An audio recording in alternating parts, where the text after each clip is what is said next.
Hello, and welcome back to my silly little life, stupid little life, one or the other. Oh, and Happy New Year!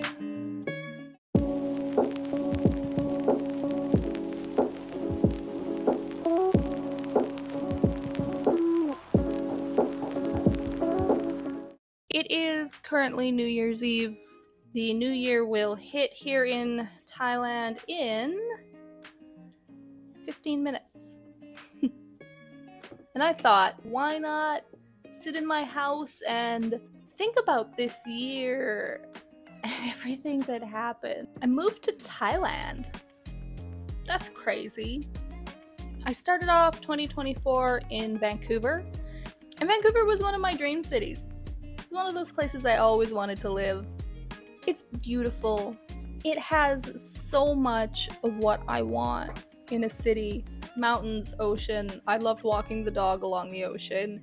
I haven't really found a way to capture that in my life in Bangkok yet. Like these little things that I want to do to make me a happier person, because I suffer from some pretty severe mental health issues. I have my whole life. So hopefully as things change in the future, my mental health will improve. That would be lovely. And I'm certainly not doing worse living in Thailand. I'm certainly not worse than I was before moving here. Wow, that's a lot of fireworks going off. Can't quite see them, but I can hear them echoing. 11 minutes. Thailand's awesome. Bangkok is awesome. This city is insane. It's crazy. It's nonsense piled on nonsense, and it's a bureaucratic clusterfuck mess. And the people are just a mix of every culture and every vibe from all over the world, and the food is awesome, and some of it's terrible, and it's always spicy, even when it's not supposed to be spicy. I cannot actually order like a combo meal from KFC that doesn't include a spicy item. They just don't do that. They just don't do that. Like, oh, you want just like a bucket of chicken and some fries and stuff? Here's 4 super spicy wings too. No, you can't select anything else. We know you want these. So something I'm trying to increase my spice tolerance very slowly. It's not going well. Still pretty much at 0, but I'm trying. Which I guess is just code for I'm continually hurting myself and hoping it will get better, and so far there's been no improvement. But Vancouver, man. Vancouver's awesome. If you can make friends there, because that's one of the things people talk about it a lot. It's very closed off. People are quite unfriendly. They're kind of like closed to adding new people to their in circles and their groups. So if you have the means of making friends there, Vancouver is so cool. The food is great. The seafood is awesome. Yeah, I went out on Christmas Day to Chonburi, to the beach, and I ate a whole bunch of seafood. I'll make a little mini video on that instead of just shoving it all in this one. Very different from the type of seafood I'm used to. I felt so white. Okay, I felt so white. I'm trying very hard. I am a very adventurous eater, except when it comes to spice or fat. I have a sensitive stomach. I try to be an adventurous eater, but my body stops me, okay? I want to experience everything. My body just says, fuck you, and that's how it is, okay? So I'm trying. But yeah, it was an experience. I could see a lot of monkeys. Didn't like that. Didn't like that. Don't like monkeys. But it was the most unique Christmas I've ever had from what is a normal Christmas for me. So that was fun. And now for New Year, I'm just sitting by myself, and that's okay. That's okay. New Year's was never my holiday. There's a profoundness to it, to the passage of time. Also, I'm like 14 hours ahead of where I've celebrated New Year's my whole life, so really, is it New Year's for me, or is New Year's gonna happen in another 14 hours, you know? 7 minutes.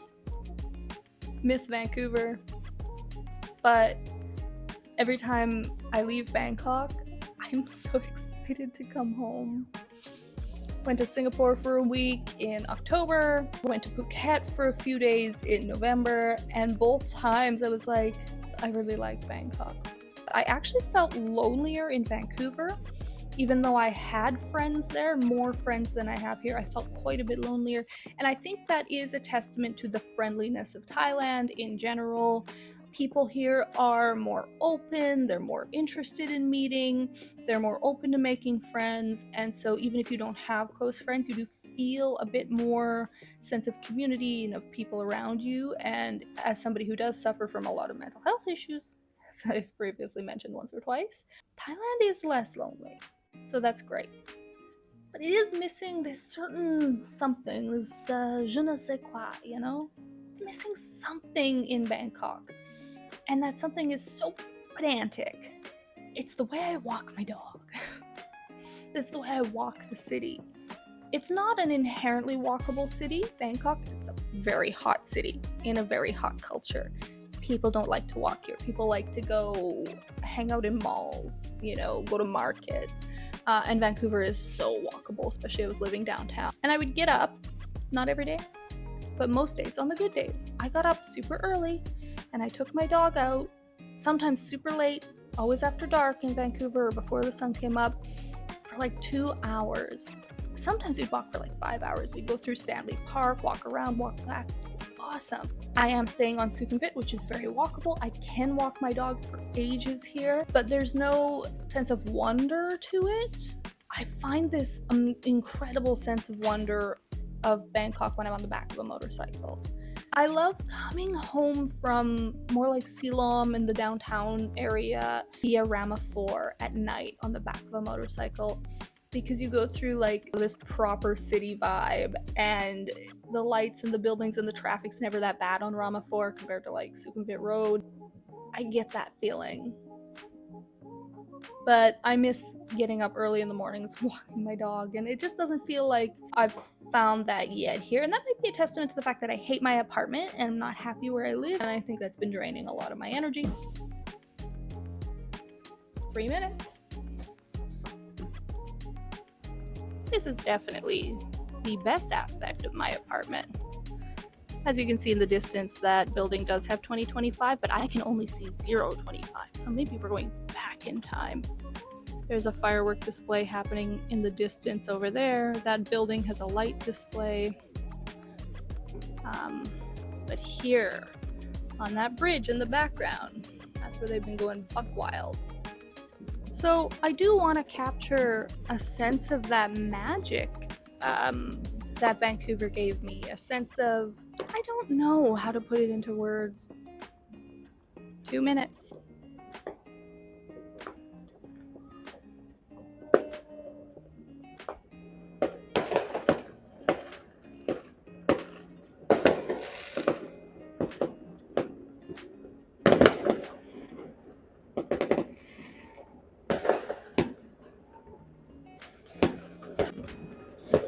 One minute.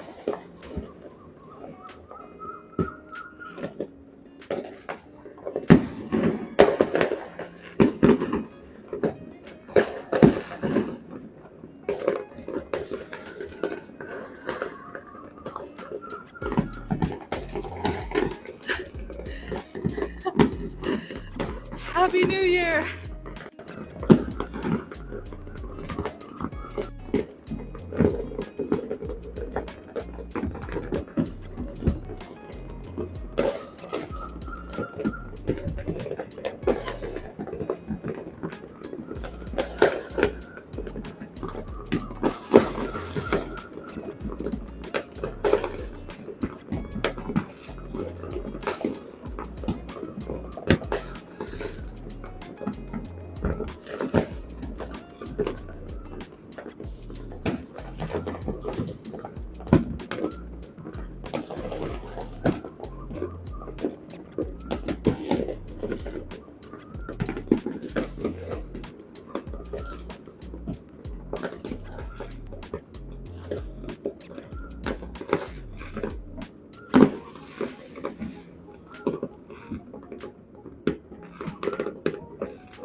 had to close my patio door because it is 12:06 and people still lighting shit off. People just starting all over the place. Nobody's on time. It's Thailand. Might been right.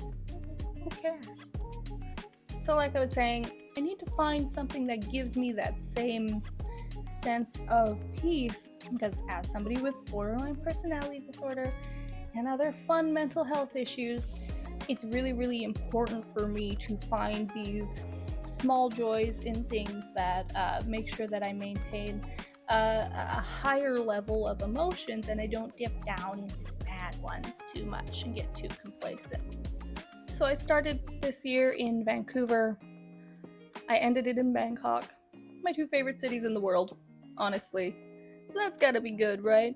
Most people have been talking about how terrible their 2024 was, and I'm not saying mine was great, but I moved to Thailand, so I can't say it was bad. It was crazy. I wanted to talk, I guess, about moving across the world, about how awesome Vancouver is, about how if you can't afford to, you will never be able to live there, but about how most of Canada has become like that, so it's not a Vancouver specific issue. I wanted to talk, I guess, about taking plunges and making jumps and doing the thing. I did it. I moved to Thailand, and that's crazy. 34 years old, with 3 cats and a dog, which was a nightmare. It took 29 and a half hours of just travel, not including getting to the airport early and then like getting out of the airport here. So we're probably looking at the travel being somewhere around the 35-hour mark. My God.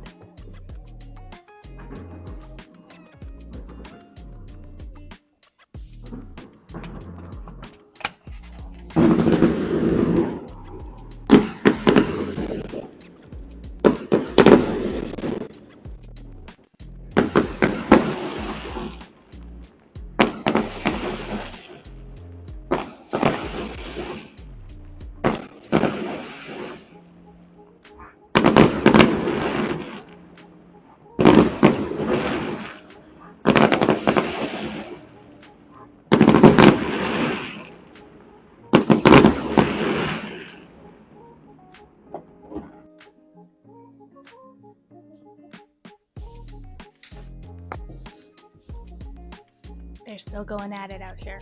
Oh my God, those people just started setting off their fireworks like 10 minutes after midnight. It's crazy. So I wanted to talk about all these things, but I got distracted by fireworks.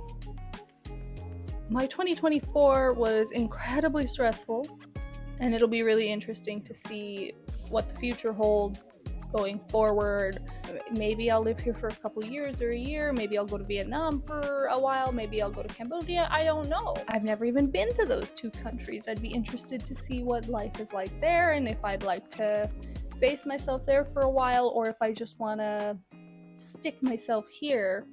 But I will say, moving a bunch of pets is terrible and I don't really want to be bouncing around different countries.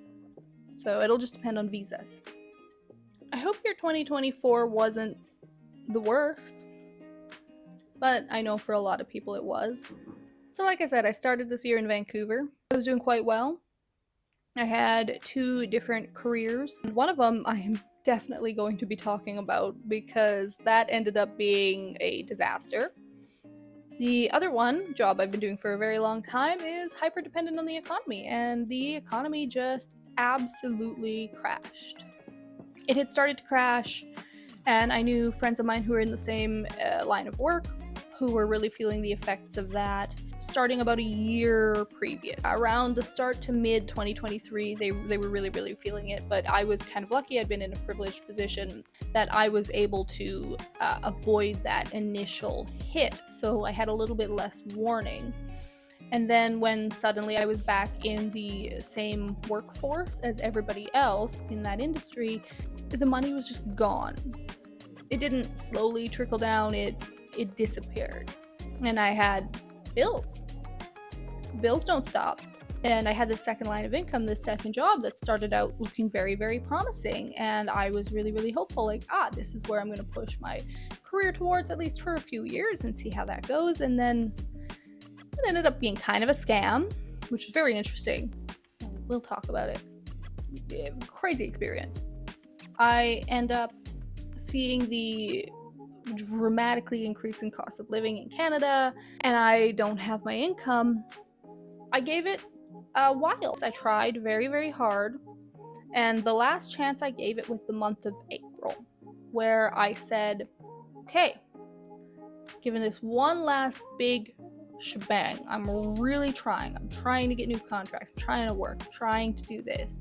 Went out and had one of the worst months for my job in my life. Maybe not one of the worst months, but considering how much I was actually trying to market myself and to obtain work and how little I obtained, it was one of the worst. So fuck it. Said, okay, May is my final month in Vancouver. For June, go back to Alberta for a bit, spend time with friends and family. And then I did it. I came here. Sold my car.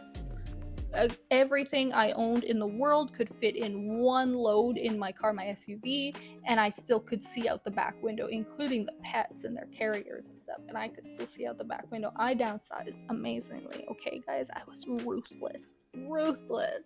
I made this huge fucking change, and now I'm sitting on the other side of the world by myself recording a YouTube video for New Year's. So, the capitalist hellscape comes for us all. If you're planning on moving to a new country, number one, do you have pets? Do you have pets? Double check. Are you sure? Are you sure you have pets or don't have pets? Because that's going to impact everything.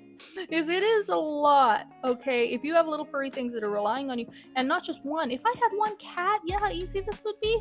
Yeah, okay, great. You're my carry-on. We can go anywhere in the world. Let's motor around. But having a big dog is a huge hassle, and two other little furry idiots. Biggest tip I can give you if you're planning on moving across the planet is don't believe everything you read online, because they're all wrong. Everything you read online is wrong. Even the things that are right, they're wrong. Okay? They're wrong. Everything is wrong. You have to call embassies. Call them directly. Get the information from them directly. And even then, there's going to be steps that they don't tell you. It's super fun. Call airlines directly, and even then, the information the person's going to give you is going to be incorrect. So, get it third and fourth source from the airline directly. I'm going to make a whole video on that, because I'm pretty sure I already recorded and kept track of all of the steps I had to go through. For example, at the time that I moved, there was no direct flight, which means I have to transit through a country, which means my animals have to pass customs in that country. Unless both of your flights, if you're hopefully only doing one layover if you've got pets, unless both of your flights are with the same airline and also have a short layover, your pets will have to pass customs of the country you're traveling through, which means my normal transit location of Japan when going from Canada to Thailand was out, because there was no way my animals were going to have enough prep work to be able to pass Japanese customs. That takes 8 months. It's insane. Passing Japanese customs was out. There was no way I could do that. So I had to find another country to transit through. Well, guess what? A lot of airlines do not allow pets in the cargo at all during summer, or they have specific breed restrictions about short pushed-in nose dogs not being allowed to fly in the cargo. My dog does not have a pushed-in nose. She has a long face, but because she is a bulldog mix, that was an issue. It doesn't matter that her face is long, it matters that on the paper it says bulldog mix. So that was a huge issue. And then a bunch of airlines just don't allow pets in the cabin at all, and I was not willing to put my boy's senior cat in the cargo because he has stress-induced medical issues. I wanted to be able to give him the gabapentin as often as needed. He's very, very, very attached to me. I knew the other ones would bounce back, but I knew he wouldn't do well. I was not really willing to put him in the cargo. And then different airlines have different issues about transiting through, and you have to either collect your pets or not collect your pets, or can you just go through, or do you have to get check out? They have to clear customs and then you have to check back in, blah blah blah blah blah. Okay, it's a whole thing. So it ended up being that the only way I could really easily get here was flying from Edmonton to Amsterdam to Bangkok, which is the wrong way around the world, okay? That's the wrong way around the world. But I had been calling all these different airlines, talking to people directly, and then even booking through KLM was a nightmare. And then there was a point where I didn't think I'd be able to get all the animals over here. It was a disaster. It's the most stressful thing. And that would be my biggest tip for if you're moving countries, call everything directly. I also called the Thai consulate embassy. I don't remember which one's Thai people use, consulate or embassy. I don't know what the difference is. In Vancouver, to get a bunch of questions asked, and they sent me a bunch of the pet things that I need to have filled out and form stuff, and directly from the Thai government website. They're like, yeah, this is how you do it. I'm like, great, super great resource. Call your local consulate of the country you're moving to and be like, hey, I want to move there. This is the visa I'm looking at, or this is the process I'm looking at. What do you recommend?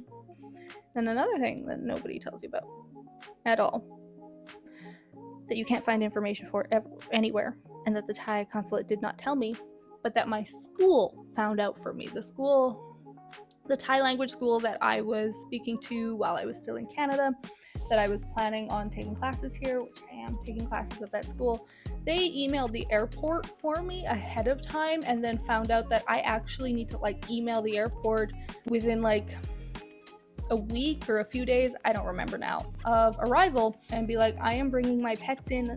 Our flight is scheduled to arrive at this day at this time. This is the pet information. That information was nowhere, that you have to do that. That was nowhere, and my school found it for me. I was like, thank you so much, and now I feel very obligated to stick with this school because they went out of their way and helped me out.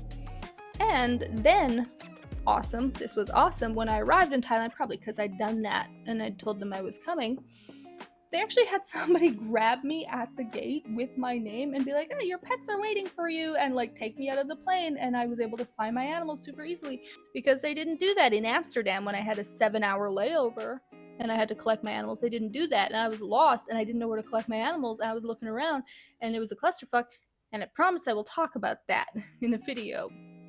Anyway, I don't know what this video is. I hope everybody has an awesome 2025. If you're wanting to move countries, you can reach out to me. That's fine. You can do that. I will help you.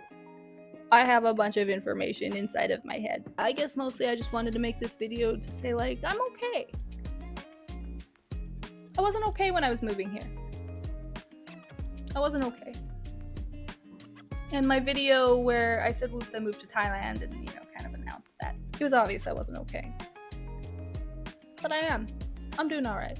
And I'm interested to see what the future holds, what 2025 holds. Who knows? Stay safe, have fun, and go have an adventure. Move to Thailand.